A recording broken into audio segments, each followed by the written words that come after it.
Welcome back. Turn off the lights. Get comfortable. And whatever you do, don't go outside tonight. There is something about summer that makes us feel invincible. The long days, the warmth, the sense that danger belongs to cold and darkness. We pack our tents, load up our gear, drive out to places where the trees swallow the roads and the stars outnumber everything we've ever counted. We build fires. We roast food. We laugh loud into the open sky. And somewhere, deep in the back of our minds, in that ancient part of the brain that remembers what it was like to be prey, something whispers, "You are not supposed to be here. You are not alone. And whatever is out there, it has been watching you since you arrived." Tonight, we are going to the woods. Tonight, we are going to the mountains, to the lakesides, to the campgrounds that look perfectly fine on a map and absolutely wrong the moment you step onto the trail. Tonight, I am going to tell you 6 stories. 6 accounts that will make you rethink every crackling branch you've ever heard outside your tent, every shadow that moved between the trees, every moment where the forest went completely, utterly silent for no reason you could explain. The first story is called, "Something Followed Us Back from the Lake." It was the 3rd week of July, and the heat had settled over the Pacific Northwest like a hand pressing down. Mireille had been planning this trip for months. She was 31, a high school biology teacher, methodical and skeptical, the kind of person who carried a waterproof notebook in her pack alongside her water filtration kit and her emergency whistle. Her friends called her the preparedness queen, half mockingly, half gratefully. She was the one who printed the trail maps on paper in case phone batteries died. She was the one who packed the extra matches. There were 4 of them. Mireille, her childhood friend Oleander, a man they'd known since college named Corvus, and Corvus's younger sister Thessaly, who had just turned 24 and who had never camped a night in her life outside of a car. They were heading to a remote lake in the Olympic Peninsula, a place with a name that was difficult to pronounce and almost never appeared on tourist maps. A place that a co-worker of Mireille's had recommended with unusual enthusiasm, writing down the coordinates on a napkin and pressing it into her palm like it was a secret. The co-worker, she would later realize, had never once asked her how the trip went. The drive took 4 hours, the last 40 minutes of which were on an unpaved forest road that tried to swallow the car whole. When they finally parked and stepped out, the silence hit them like something physical. Not peaceful silence. Not the silence of a meadow. This was the silence of a place that had stopped making sound the moment it noticed you. Oleander made a joke about it. Nobody really laughed. The hike to the lake was 6 miles, and it was beautiful in the way that things are beautiful when they are also slightly wrong. The trees were massive, ancient Douglas firs whose canopy was so dense that the light came through in broken angled shafts, like the inside of a cathedral that had been abandoned for centuries. The trail was well maintained but narrow, and every few hundred yards, Mireille noticed that the undergrowth on either side had been disturbed. Not recently, but consistently, as if something walked alongside the trail but never on it. She wrote it off as deer. They reached the lake by early afternoon. It was extraordinary. Deep blue-green, perfectly still, ringed by old growth trees that reflected on the surface with such clarity that you couldn't tell where the real forest ended and the mirror forest began. Thessaly said it felt like standing at the edge of 2 worlds. Corvus told her to stop being dramatic and start helping with the tents. That night, the fire was good and the conversation was easy, and somewhere around midnight, when the fire had burned down to red coals and the stars had emerged in full force above the treeline, Mireille heard it for the first time. A sound from the lake. Not a splash. Not the kind of sound a fish makes or a bird landing on water. It was a low, resonant sound, almost like a note being hummed beneath the water itself. Deep and sustained. She sat up in her sleeping bag and listened. It came again. Long. Deliberate. Then silence. She told herself it was frogs. She had studied enough biology to know that certain species of frog produce sounds that are startling in their depth and volume. She told herself this firmly and repeatedly until she fell asleep. But here is the thing about rationalizations made in the dark. They work just well enough to get you to sleep, and just poorly enough that you don't sleep well. The next morning, Oleander found footprints. Not animal footprints. Not quite human footprints either, though they were bipedal and roughly human-shaped. They were arranged in a perfect line along the northern edge of the campsite, about 20 feet from where Oleander and Thessaly had pitched their tent. They pressed 2 inches into the ground, which Corvus pointed out was strange because the soil was dry and hard-packed. He crouched down and tried to press his own fingers into the ground. They barely made a dent. Whatever had made those prints was either impossibly heavy, or the prints had been made when the ground was wet, which would mean they were old, which would mean they had always been there, just outside the perimeter of where they'd chosen to sleep. Mireille photographed them meticulously and said nothing aloud about what they reminded her of. Ask yourself something right now. If you woke up on your second morning of a camping trip and found prints like that just outside your tent, what would you do? Would you pack up immediately? Would you tell yourself it was nothing? Would you stay, because you'd driven 4 hours and planned the trip for months, and you didn't want to be the person who turned a great summer trip into a story about how frightened you got over footprints in the dirt? Because that is exactly what Mireille did. She stayed. That night was different. The fire felt smaller. The lake felt closer than it should have. At around 2 in the morning, Thessaly woke Mireille by shaking her shoulder hard. Mireille came awake instantly, heart pounding, because the grip on her shoulder was urgent in a way that bypassed all ordinary groggy confusion. Thessaly was sitting up in the darkness, and her face, lit faintly by the remaining glow from the fire pit, was absolutely white. She pointed toward the lake. Something was standing at the edge of the water. Tall. Slender in a way that seemed wrong, in a way that suggested things were missing rather than things being built differently. It was at the boundary between the tree-line and the lake shore, about 60 feet from their camp, and it was absolutely still. It was not looking at the lake. It was looking at them. They couldn't see its face. The darkness wasn't cooperating, but the posture was unmistakable. The orientation of that silhouette. It was watching. Mireille did not scream. She reached slowly for the whistle around her neck and did not blow it. She didn't know why she didn't. She would ask herself that question many times afterward. Something in her, something that same ancient part of the brain that whispers you are not supposed to be here, told her that making a sound would be the wrong thing to do. That the rules of this place were different from the rules she knew. That sound, loud and sudden sound, would change whatever was currently happening into something worse. She and Thessaly sat frozen for what she estimates was 11 minutes, though she cannot be certain. And then the figure was simply not there anymore. No movement. No sound of walking or branches breaking. Just there, and then not there, as if the night had swallowed it back. They woke Corvus and Oleander. Corvus wanted to look around with his flashlight. Mireille stopped him. Something in the way she said his name made him sit back down without arguing. They sat in a loose circle until dawn. When the light came, Mireille walked to the edge of the lake. There were no prints in the mud at the shoreline. There were no prints anywhere near where the figure had been standing. The mud was undisturbed. The grass was undisturbed. No evidence that anything had been there at all. They broke camp that morning and hiked out. Nobody said much on the trail. But Mireille noticed, around the 3rd mile, that Corvus had started looking over his shoulder. Not at the trail behind them. Off to the side. Into the trees. He did it repeatedly, and each time his jaw tightened slightly. She finally asked him what he was looking at.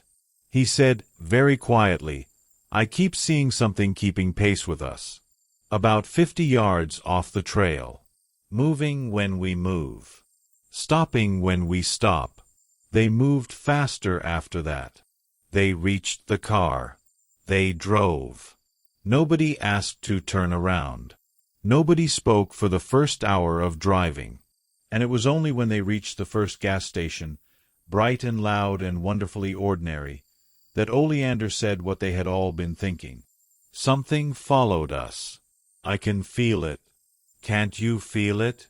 Like it's still right behind us. Mireille said no. She said it too quickly.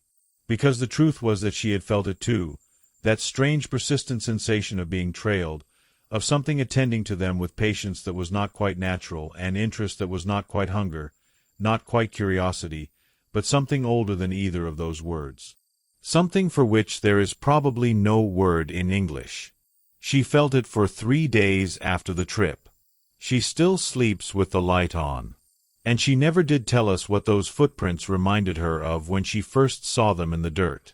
Some things, she said, are better left as questions. The second story is called The Campground That Doesn't Appear on Any Map.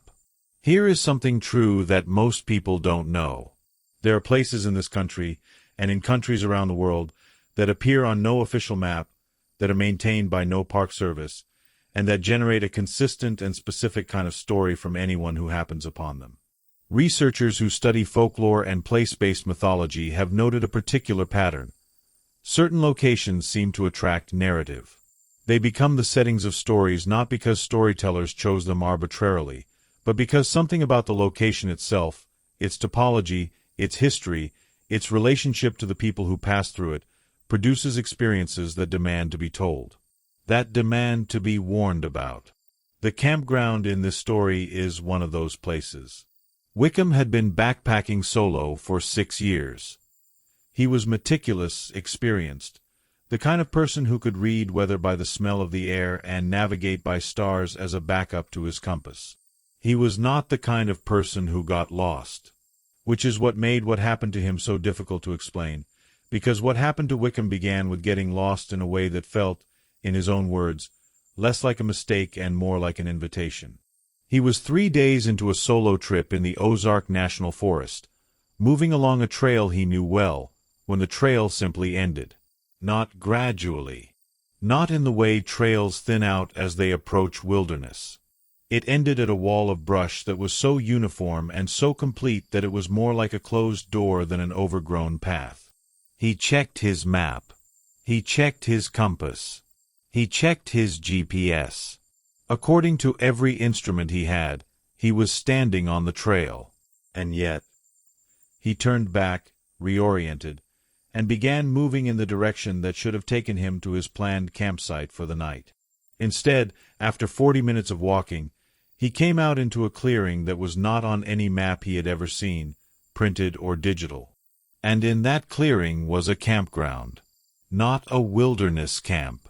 A developed campground with picnic tables, stone fire rings, a wooden signboard near the entrance, a water spigot that stood on a concrete pad. The kind of place the Forest Service maintains, with registration envelopes in a metal box and a fee schedule posted on a brown-painted post. Wickham stood at the entrance of this campground for a long time before he walked in. He has said since that the thing that made him hesitate was not that it seemed dangerous. It was that it seemed too normal. That it had the quality of something placed rather than built. Like someone had taken an ordinary campground and set it down here, in the middle of nowhere, for him specifically. There were 3 other parties in the campground. A family at Site 7, 2 parents and 2 children who waved at him cheerfully and went back to what they were doing. A pair of older men at Site 3 who were fishing gear-oriented and nodded with the easy recognition of fellow outdoors people. And at Site 11, at the far end of the campground loop, a woman sitting alone in a camp chair, reading a book, with no tent visible and no vehicle and no other gear that Wickham could see. He set up at Site 9. He filled his water at the spigot. He built a fire. He ate dinner. And gradually, as the evening settled in and the other parties grew quiet and the stars came out, he began to notice things that he could not quite explain. The family at Site 7 had not moved in several hours. Not the parents, not the children.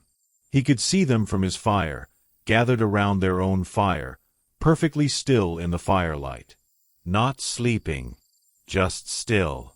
The fire was still burning, but nobody had fed it in a long time, and yet it was not diminishing. The two older men at Site 3 had gone to their tent around dusk, which was normal enough.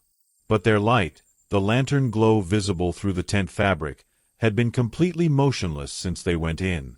No shadows. No movement. As if the light were painted onto the tent wall. And the woman at Site 11.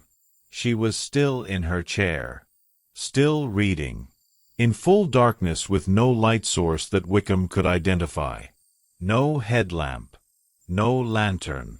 Reading in darkness that should have made reading impossible. Here is a question for you, sitting wherever you are right now. Have you ever been in a situation where you couldn't identify exactly what was wrong, but your body understood it before your mind did? Where your hands started sweating or your breathing shortened and you had no conscious reason for it? That physiological response, what researchers call the threat detection prior to cognitive awareness, is not a malfunction. It is the oldest software your body runs. And it was running full speed in Wickham as he sat by his fire, looking at a campground that was right in every detail and wrong in every feeling. He did not sleep. He stayed by his fire. He fed it until dawn because he did not want to be in his tent, and he could not have explained why. When the light came, he looked around the campground. The family at Site 7 was gone. Their camp was gone. No evidence of a fire in the fire ring. No depressions in the ground where tent stakes had been. The two older men at Site 3 were gone. Their tent was gone. At Site 11, the camp chair was gone. And then Wickham noticed that the registration envelopes in the metal box were all empty. Not that they'd been taken. They'd never been filled in.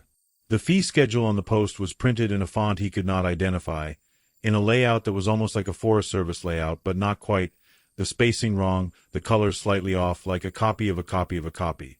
And the wooden signboard near the entrance, which he hadn't looked at closely the night before, had no campground name.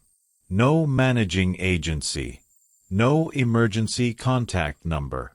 Just a single sentence, printed in that same wrong font. It said, "You are welcome here as long as you don't stay." Wickham packed in 6 minutes, which he says is a personal record by about 20 minutes. He walked out of the campground and found the main trail 40 feet away, exactly where his map said it should be, clearly visible, perfectly passable. He has returned to that area 3 times since. He has never found the clearing. He has shared the GPS coordinates he recorded that night with 2 other experienced hikers who specifically went looking. Neither of them found anything in that location except old-growth forest and a creek. No clearing. No concrete. No wooden signboard with a sentence that he still hasn't fully processed. You are welcome here as long as you don't stay. There is a class of folklore researcher who would tell you that what Wickham experienced has a name. Not in the scientific sense, but in the folkloric sense, a name drawn from the traditions of multiple cultures across the world who seem to have independently arrived at the same conclusion. That certain places exist in a kind of geographic parenthesis, spaces that are present only when they want to be, and that the people you encounter in such places are not quite what they appear to be. Whether you believe that or not, there is something undeniably consistent about the structure of stories like Wickham's. The impossible location. The too normal appearance. The stillness. The message. And the absolute, irrefutable, heart-pounding need to leave before you find out what it means to not stay. The third story is called What Nadia Recorded on the Trail Camera. Modern technology has given us remarkable tools for confronting things we don't understand. It has also, in many cases, made those things significantly more frightening, because there is a particular horror in seeing something captured by a device that has no imagination, no bias, no reason to lie. When a human witness tells you they saw something impossible, your brain offers you 1,000 comfortable alternatives. Bad lighting, tired eyes, fear amplifying shadows into shapes. But a camera doesn't have tired eyes.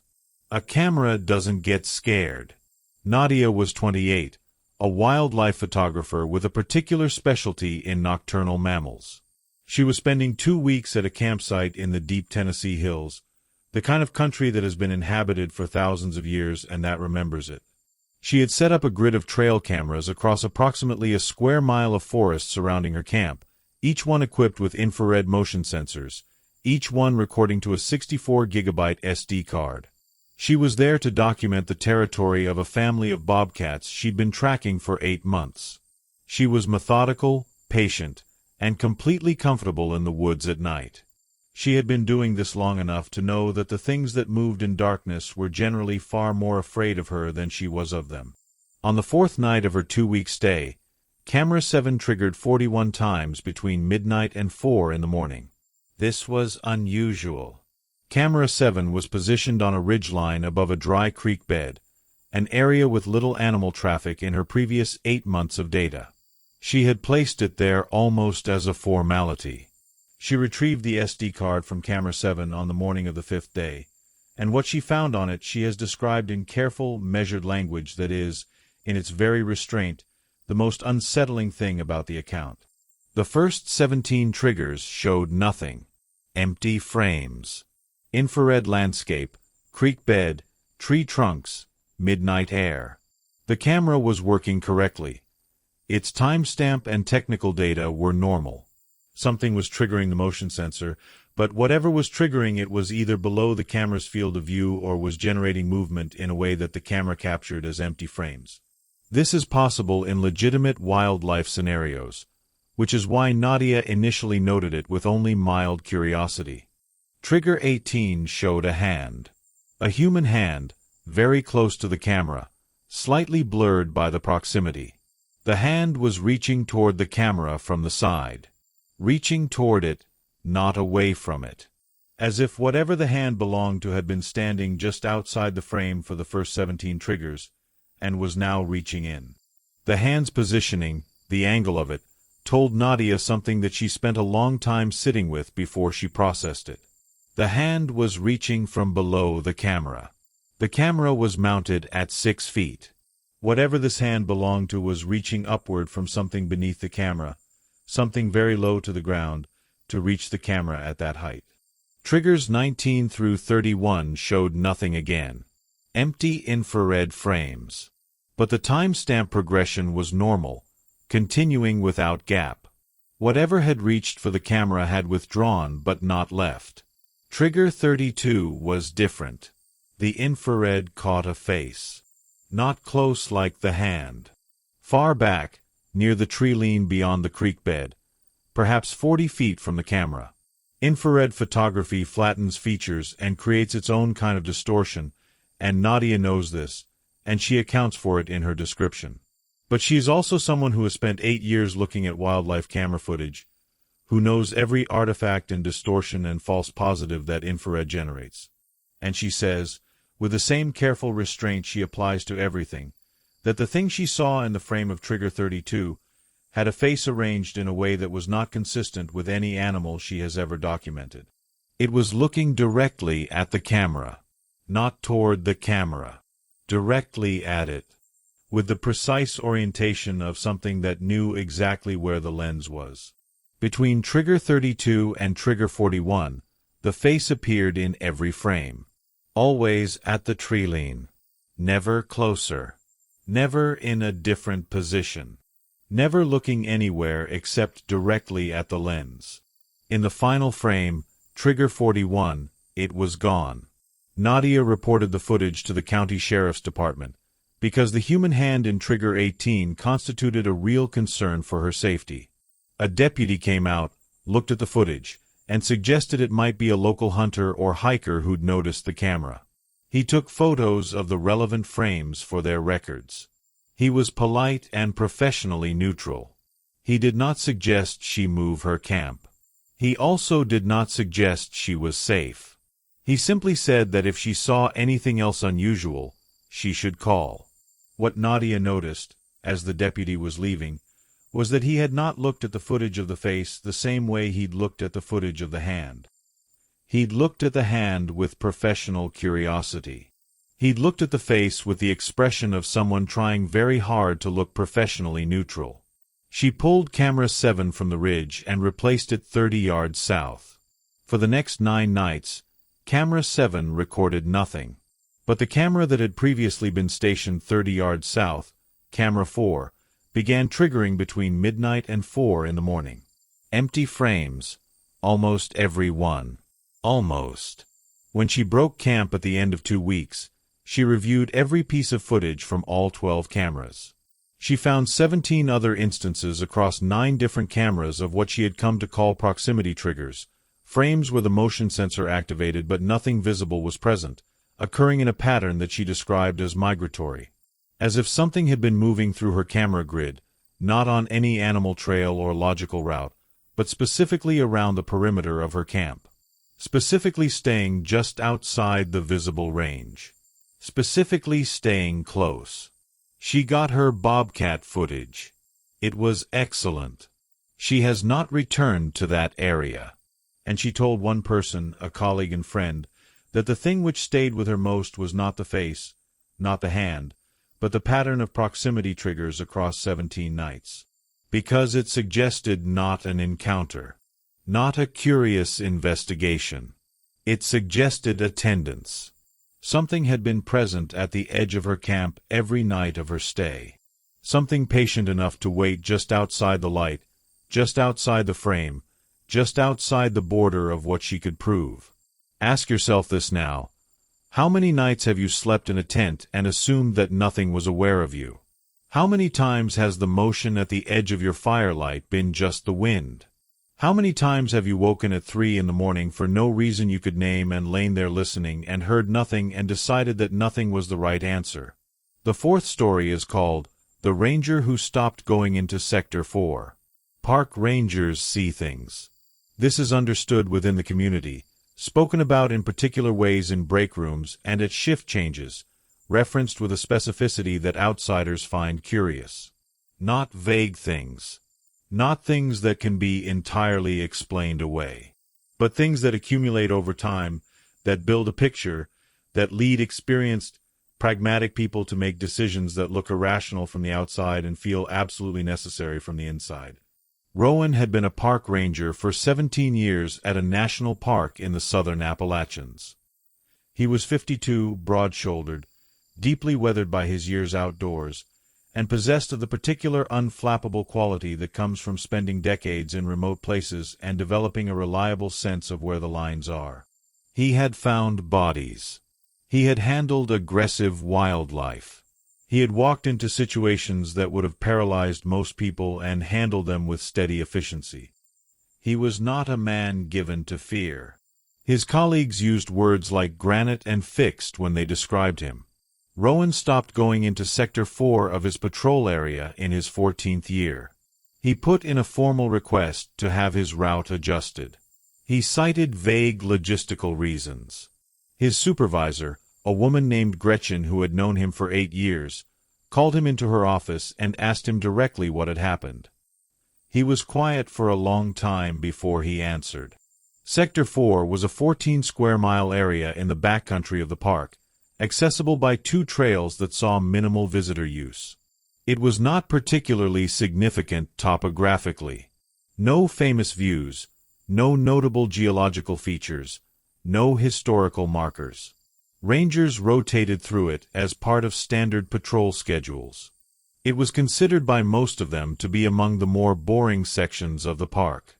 Rowan had never felt that way about it, but for most of his career he had attributed his discomfort with the sector to the fact that cell service was non-existent there and radio coverage was spotty, practical issues that made any ranger more alert.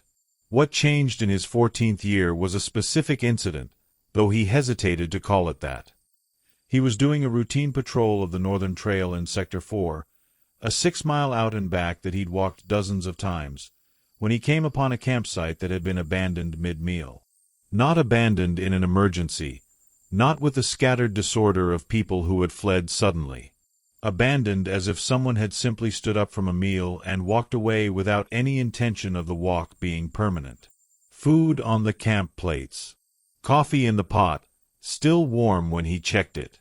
Tent still standing, sleeping bags laid out, personal items arranged with the casual orderliness of people who plan to return shortly. He documented the site. He checked the registration. The site was booked for a party of 3, 2 men and a woman, registered under names that he's declined to repeat publicly. He attempted to radio for backup and got static. He marked the coordinates and continued his patrol, noting that he saw no one on the trail in either direction. That evening, he reported the abandoned campsite. A search team went in the next morning. They found the campsite exactly as Rowan had described it, except for one thing. The food on the plates was not there. The coffee pot was gone. The tents and sleeping bags were still there, but all personal items, all food, all cooking equipment, had been removed. The tents themselves, when the search team looked closely, appeared to have been in place for significantly longer than one night. The exterior fabric had weathered.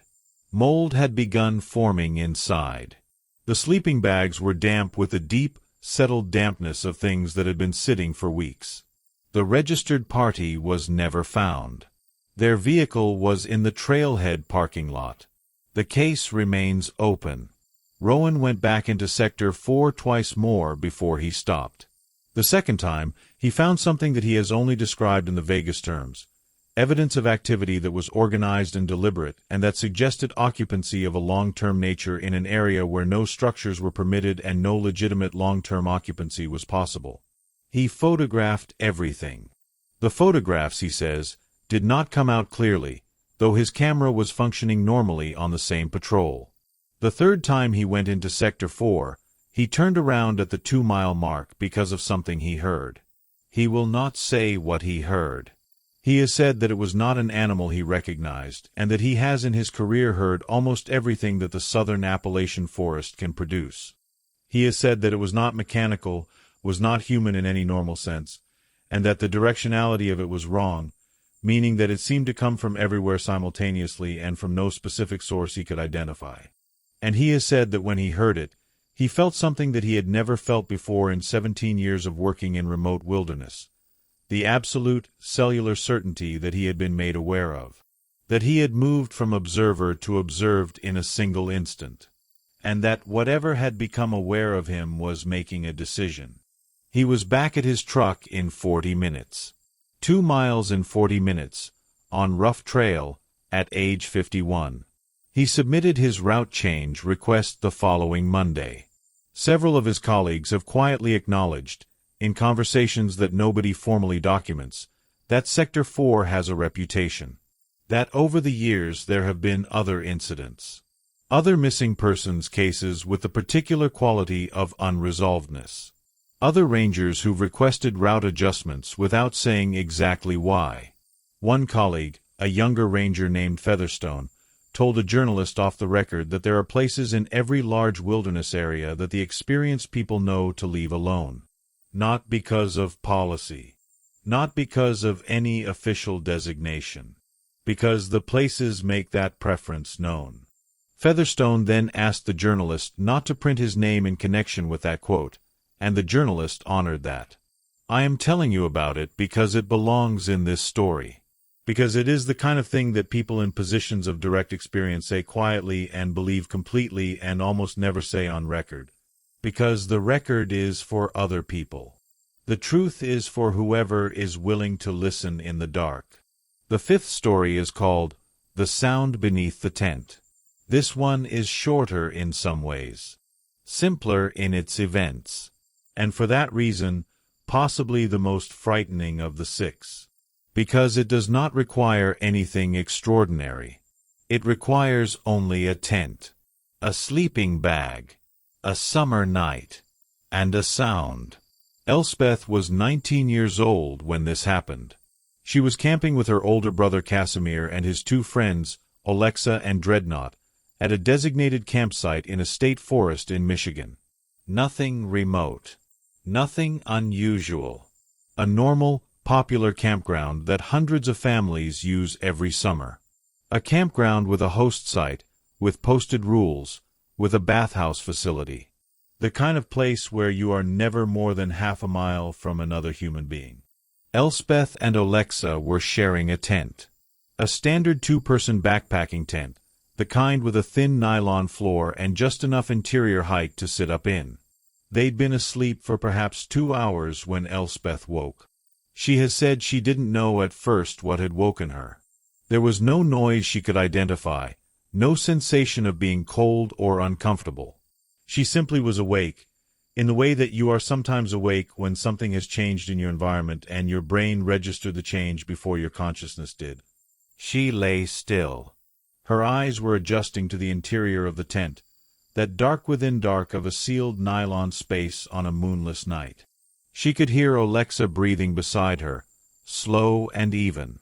She could hear the ordinary nighttime ambience of the campground, distant insects, the sigh of wind in the trees above. And then she heard it. From directly beneath her. Not nearby. Not from outside the tent wall. From beneath the tent floor. A sound like knuckles dragged slowly across a hard surface, but muffled, as if the surface was the ground itself. A deliberate, rhythmic scraping, moving from the foot of the tent toward the head. Slowly, very slowly, taking perhaps 30 seconds to traverse the 8-foot length of the tent from one end to the other, and then stopping. Elspeth did not breathe for the duration. This is a thing the body does when it identifies a threat below the level of controlled response. It stops the processes that make sound. She was frozen with a completeness that was not voluntary. When the sound stopped at the head of the tent, directly beneath where her head was, she felt, through the tent floor and through her sleeping mat, a single slow pressure. Like something pressing upward from below. Deliberate. Testing. Then nothing. The sound did not come back. She woke Alexa by grabbing her arm and squeezing, hard. Alexa came awake gasping and Elspeth covered her mouth before she could make a sound, and this she cannot explain, this instinctive silencing, this knowledge that sound was dangerous right now. She whispered into Alexa's ear. They lay motionless together for what felt like a very long time. They heard nothing else. No more scraping. No more pressure from below. In the morning, Casimir and Dreadnought took the tent up and looked beneath it. The ground was undisturbed. There were no marks in the soil, no tunnels, no evidence of any animal activity of any kind. The campsite host, a retired man who had been working that campground for 11 summers, came over when he saw them looking, and when Elspeth described what she'd heard, his expression changed in a way she noticed. It was not disbelief. It was the expression of someone hearing a thing they've heard before. He said that the campground had a history that the State Forest Commission didn't publicize. That before the campground was built, the area had been the site of a logging operation in the early 20th century. That logging operations in that era frequently employed methods of temporary underground storage for various materials, and that in some cases those storage areas, hand-dug and timber-shored, were not properly closed when operations ended. That there were potentially voids beneath the ground of this campground. He said this in a very reasonable voice with a very reasonable face, and then he walked away. Elspeth has researched this in the years since. She found records of the logging operation. She found records of common storage practices of that era. The host was right about all of it. But she has also noted that knowing this information does not make her feel better. Because the sound she heard was not a structural settling or a subsidence event. It was a sound with intention. A sound with direction. A sound that moved, and stopped, and then pressed. Upward. Testing. She has not been camping since. Casimir goes every summer and always invites her. She always says maybe next time. She is a practical person who knows that the most likely explanation for what she heard is one that fits within the normal world. She is a practical person who also knows what she felt through the floor of that tent. And those two things have not been reconcilable in the 9 years since that summer night in Michigan. Some sounds, she says, are not meant to have an explanation. Some sounds are meant to be a message. What would you have done, lying there in that tent, in the dark, with a sound moving slowly beneath you toward the place where your head rested. What would you have done when it stopped? When you felt that single, slow, deliberate pressure from below? Think about it. Really think about it.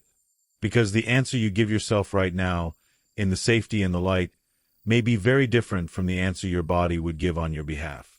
The sixth and final story is called The Summer That Hemlock Falls Was Closed. There are stories that seem, at first, to be about a place. And then you realize they are about what a place knows, what it holds, what it does not let go of. Hemlock Falls is a real place.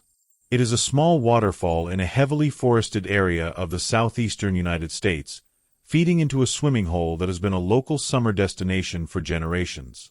Families have brought their children there every July for as long as any living person can remember. The water is cold even in August. The falls make a sound like white noise from every direction. The trees around the swimming hole are so old and so thick that even on the hottest day, the air near the water stays cool.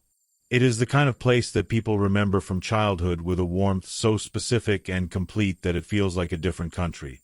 A place that belongs to the best version of summer. The summer that Hemlock Falls was closed was not the first time something had happened there. It was simply the first time the county decided the accumulation of somethings required official action. The closure lasted 11 weeks. The posted sign said it was due to water quality testing. People who lived nearby and who had been going to Hemlock Falls their whole lives knew that water quality testing does not take 11 weeks. Water quality testing takes, at most, a few days. What had happened that summer began in June, 3 weeks before the closure, when a family named the Hollenbecks visited the falls for the first time in 2 years. Peregrine Hollenbeck, the father, was 45 and had been swimming at Hemlock Falls since he was 6 years old. His daughter, Sable, was 12. His son, Mercer, was 8. His wife, Van Thorn, was the cautious one, the one who put sunscreen on everyone and checked the weather app and reminded them about the water shoes. The perfect summer outing. The swim was fine. The falls were beautiful as always. Mercer went under the falls themselves and emerged laughing, streaming water. Sable found a crawdad under a rock and carried it around carefully before putting it back. Van Thorn sat on a flat rock with her feet in the water and her face turned up to the filtered sun. Peregrine swam the length of the pool and back twice, the way he always did, tracing the same route he'd traced since childhood, an old habit, a ritual. On his second crossing, on the return, he went under. Not in a distressed way. Just dove under briefly, the way you do when the water is cold and the surface is hot and the sensation of full submersion is irresistible. When he came up, he was at the far edge of the pool, near the rock shelf that borders the western side, where the water gets deep quickly and the bottom is invisible.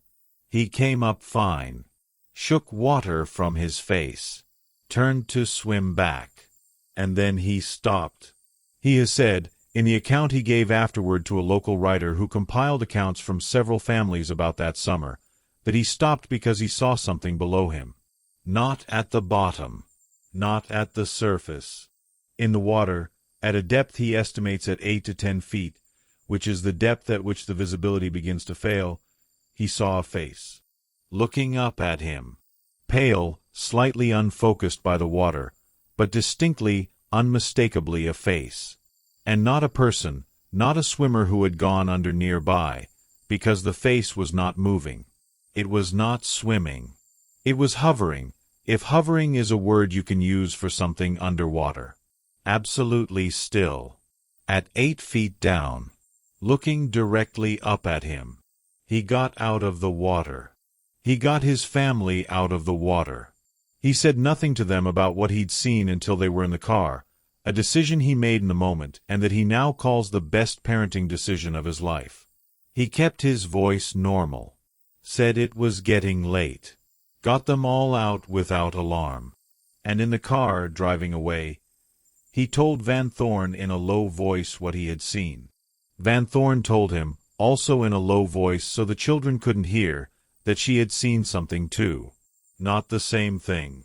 But while she was sitting on the flat rock with her feet in the water, she had looked into the pool at the point where Mercer was playing near the falls, and for just a moment, she had seen a second child-shaped figure in the water near Mercer, standing upright in the water near her son.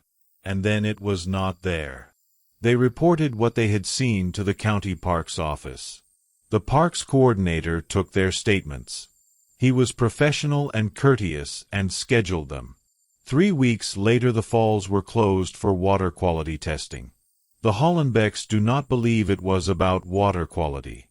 In the course of the 11 weeks the falls were closed, at least 7 other families came forward with accounts from that same summer, and from previous summers, that they had never reported because they hadn't had a frame for them. A man named Sorrell, who had visited the falls 4 years earlier, described seeing a figure standing in the shallows at the southern edge of the pool, in knee-deep water, watching his children swim. By the time he'd stood up to approach it, it was not there. He had assumed it was a trick of the light on the water and had not thought much of it since. Except that he had not brought his children back to Hemlock Falls, and he hadn't been able to say exactly why. An older woman named Prosper, who had swum at the falls since the 1970s, said that she had known for years that something was wrong with the deep part of the pool. She had felt it the way you feel a current in still water. Not seeing it, not understanding it, but knowing it is there. She said the falls had always been beautiful. She said beautiful things are not always safe. She said those two things can exist in the same place at the same time, and that most people don't realize it until the beautiful thing has already done something. There is a history to Hemlock Falls that the county archive holds if you know to look for it. In the 1930s, the area around the falls was the site of a small settlement, a community that appears in census records for 1930 and does not appear in 1940. No record of where the residents went. No formal record of the community being abandoned. They were there and then they were not, in the same quiet, absolute way that things in this county seem to stop existing when it becomes convenient. Local historians have speculated, the word is speculated, about what happened. Some suggest the community relocated in the era of widespread Appalachian land acquisitions by the federal government. Some suggest disease. Some suggest that the community simply dispersed and its members were absorbed into surrounding towns. None of these speculations are fully satisfying, and none of them have been confirmed. There is another piece of local history that is harder to source and that I want to be very clear is held in the category of local legend and oral tradition rather than documented record. Multiple accounts from people who grew up near Hemlock Falls, going back at least 4 generations, describe the falls as a place where the boundary between what is present and what is past is not entirely solid. They use different language for it in different eras. Earlier accounts call it a spirit place. Later accounts call it a thin spot. A few more recent accounts, from people of younger generations who have nonetheless absorbed the older stories through family, call it simply the place where things don't go away. The language changes. The description does not. What this means, if it means anything, is that when Peregrine looked down through 8 feet of cold green water and saw a face looking back up at him, he may have been looking at something the water had been holding for a very long time. Something that the falls have always held, patient as water, clear as water, as still and as deep as the place where sunlight stops and darkness begins. Hemlock Falls reopened at the end of the summer. The water quality results, when they were eventually shared, were within normal parameters. The county parks office cited no specific concerns in its reopening notice. The Hollenbecks have not gone back. Most of the families who came forward have not gone back. Prosper, the older woman who has swum there since the 70s, went back in September, after the crowds were gone and the light was angled and low and the falls were quiet. She sat on the flat rock and put her feet in the water. She stayed for 1 hour. She did not go in the deep part of the pool. She said that the falls were as beautiful as they had always been. She said that she felt watched the entire time she was there. She said she will go back next summer. When the interviewer asked her why, given everything, she would return to a place that made her feel watched, Prosper was quiet for a moment. And then she said, because I have been going there for 50 years and that place is part of me, and I am not going to let whatever is in that water take it from me. She said it with the particular dignity of someone who has already lost too many things to fear and has decided that this one thing she will keep. She said it with her jaw set and her eyes clear. And then she said, very quietly, "But I keep my feet out of the deep part. There is wisdom there. The kind that comes from long experience with things that cannot be fully understood. The kind that knows the difference between bravery and foolishness. The kind that says, I see you, I know you are there, I am not going to pretend you don't exist. And I am going to keep my feet out of the deep part." We are at the end of 6 stories. And I want to leave you with something to hold on to, something to sit with in the quiet after this is over. There is a consistent thread that runs through every one of these accounts. The family in the perfect campground where nothing moved. The face in the trail camera staring directly at the lens. The ranger who stopped going into Sector 4. The sound that moved slowly beneath a tent floor and pressed upward. The figure at the edge of the lake that was there and then wasn't. The face in the deep green water looking up. The thread that runs through all of them is not that something extraordinary intruded into ordinary summer. The thread is that something was already there. Patient. Present. Attending. It was there before the tents were pitched and the fires were built and the food was unwrapped. It was there before the trail maps were printed and the GPS coordinates were entered.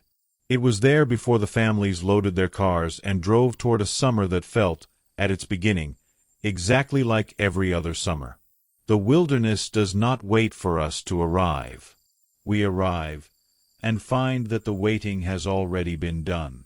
Something is always there at the edge of the light, at the edge of the frame, at the edge of the pool where the bottom disappears. And it has the one quality that is most terrifying in anything that we cannot understand. Patience.